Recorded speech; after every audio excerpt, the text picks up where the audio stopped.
Bismillah, alhamdulillah, wassalatu wassalamu ala rasulillah, amma ba'du. Hari ini Ana kurang enak badan, jadi Ana nggak ngasih zoom, jadi seperti biasa saja dulu ya. Tapi kita lanjutkan pelajaran kita tentang zakat emas dan perak serta alat pembayaran. Jadi di sini yang termasuk dizakati ada 3 ya. 1 emas, 2 perak, dan yang ketiga uang. Kenapa uang masuk? Padahal tidak disebutkan dalam hadis maupun nas-nas yang sahih tentang uang, karena ini adalah hasil pengkiasan. Bahwasanya dulu ketika zaman Nabi SAW, alat tukarnya itu berupa emas, uangnya berupa emas. Kemudian seiring berjalannya waktu, uang diganti dengan kertas. Dan hukum membayar zakat emas, perak, serta uang ini wajib.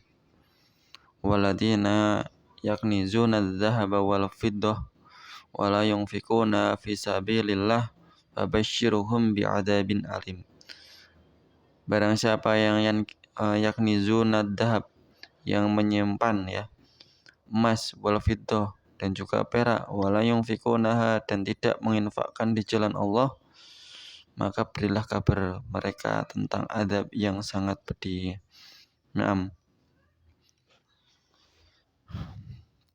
Kemudian dari hadis Nabi dari Abu Hurairah juga Nabi SAW bersabda, tentang ancaman orang-orang yang tidak menunaikan hak zakat emas, perak, serta juga uang. Dan atas dasar tersebut dan juga nas-nas yang lainnya, para ulama bersepakat atas wajibnya zakat emas, perak, dan alat pembayaran. Ya, di sini emas, perak, dan zakat pembayaran.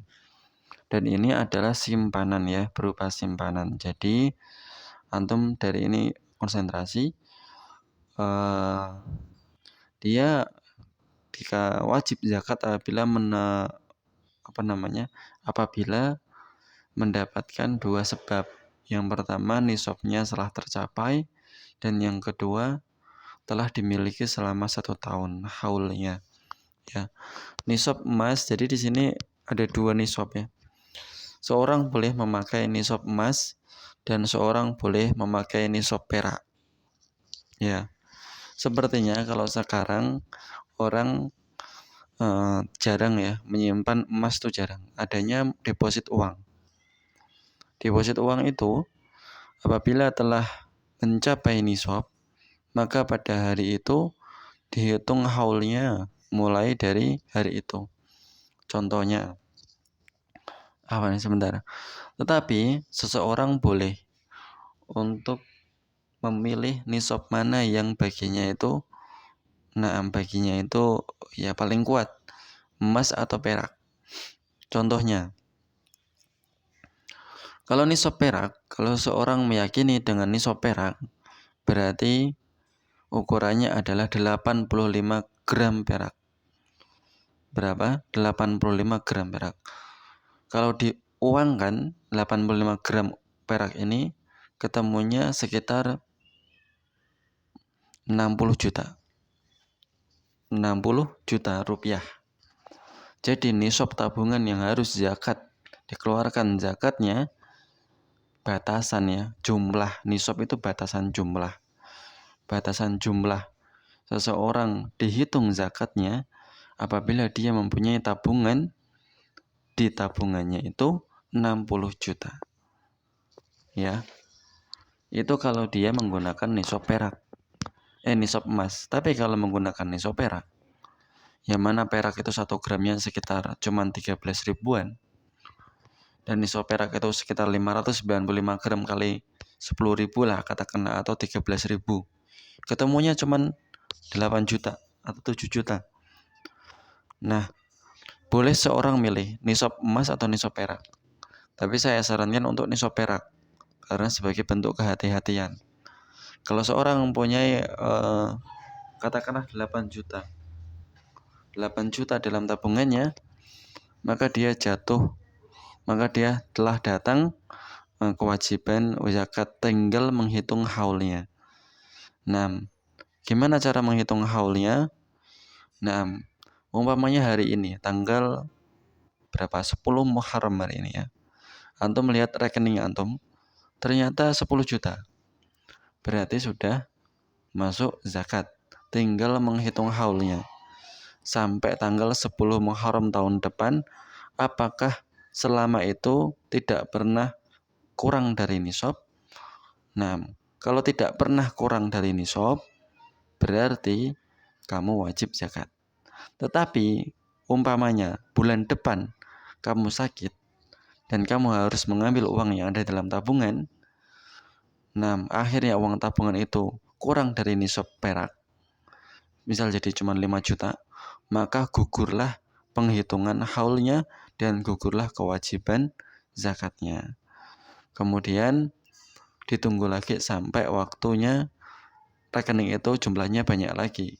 Ketika mencapai nisab perak, maka haulnya dihitung dari awal lagi. Ditunggu setahun lagi. Nggak nyampe setahun, kurang lagi, gugur lagi. Seperti itu. Nah, insyaallah ya, semoga antum paham ya. Nisab alat pembayaran. Nah,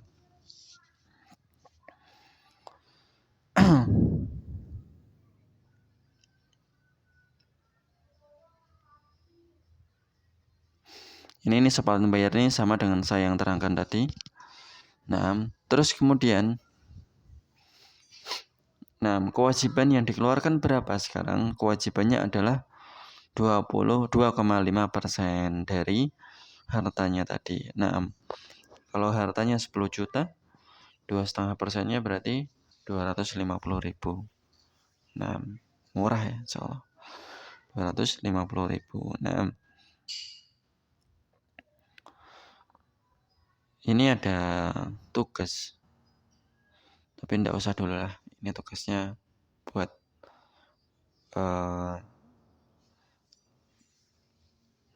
ya ini tugasnya dikerjakan aja kalau gitu. Latihan untuk yang evaluasi saja. Nah, tapi ini tugasnya tidak sesuai, ini nggak usah dikerjakan apa nih, nggak usah aja.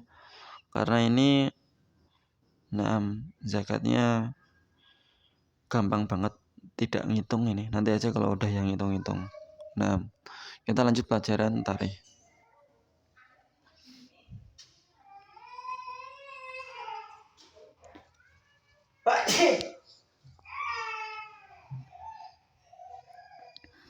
Pelajaran tarikh kita kemarin sampai di apa ya?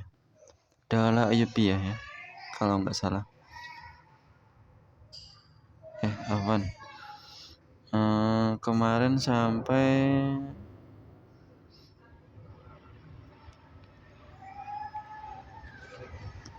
Muawiyah sudah ya. Wafatnya Muawiyah, gerakan Abdullah bin Zubair, kemudian kembali kekuasaan Bani Umayyah.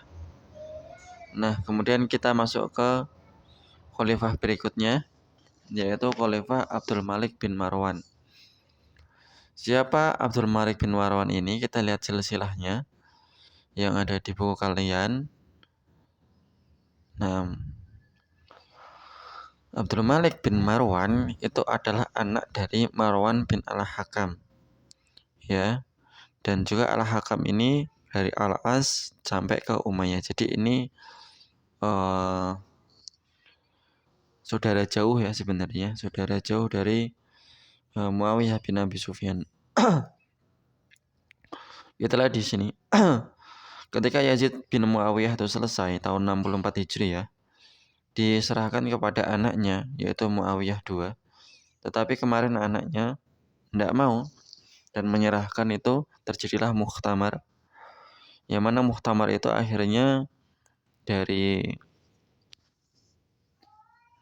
muktamar itu, rapat tersebut memutuskan untuk menyerahkan kekuasaannya itu kepada Bani Umayyah yang lain. Maka dicarilah dari nasab dari Al-As ini, bukan dari Harb.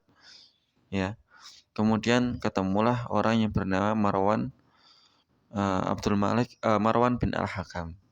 Dan Marwan bin Al-Hakam ini dia hanya 1 tahun menjabatnya, kemudian diwariskan kepada anaknya yaitu Abdul Malik bin Marwan. Nah, ini khalifah yang sangat terkenal karena pada zamannya Daulah Umayyah ini menjadi bagus dan dia juga orang yang bagus juga. Nah, dan Abdul Malik bin Marwan ini mulai menjabat tahun 65 Hijriah setelah sepeninggal bapaknya yang bukan mewarisi ya, yang diamanai jabatan khalifah oleh muktamarnya tadi yang dibentuk oleh Muawiyah II. Nah, beliau adalah Abdul Malik bin Marwan, putra Marwan bin Hakam. Dan beliau ini lahir di Madinah tahun 26 Hijriah. Nah, beliau ini ya tadi sudah saya singgung bahwa beliau ini orang yang baik. Orang yang cerdas, teguh hati, dan faqih serta hafal Al-Quran ya. Hafid Quran ya. Abdul Malik bin Marwan ini. Nah, dia menjabat khalifah pada tahun 65 Hijriah. Yaitu setelah situasi genting ya. Situasi dulu ketika Abdullah bin Zubair masih menguasai Irak dan Jazirah Arab. Kemudian ada Mukhtar bin Abi Ubaid As-Saqafi dan juga huru-hara Khawarij. Nah,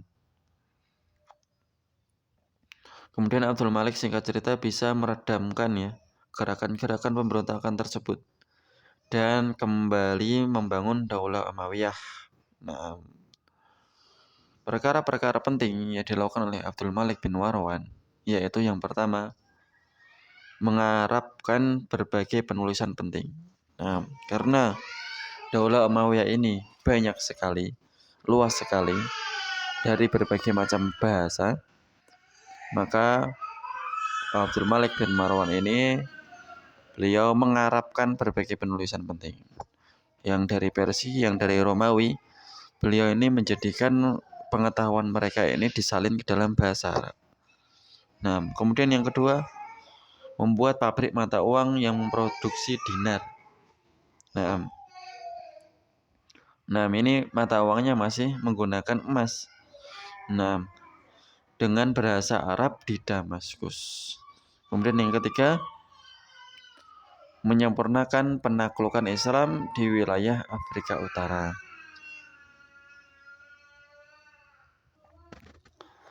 Kemudian beliau juga menyempurnakan atau membangun pangkalan laut Islam yang ada di Tunisia, yaitu di daerah Tunisia. Mana itu Tunisia? Daerah Afrika Utara. Nah, sampingnya Mesir. Kemudian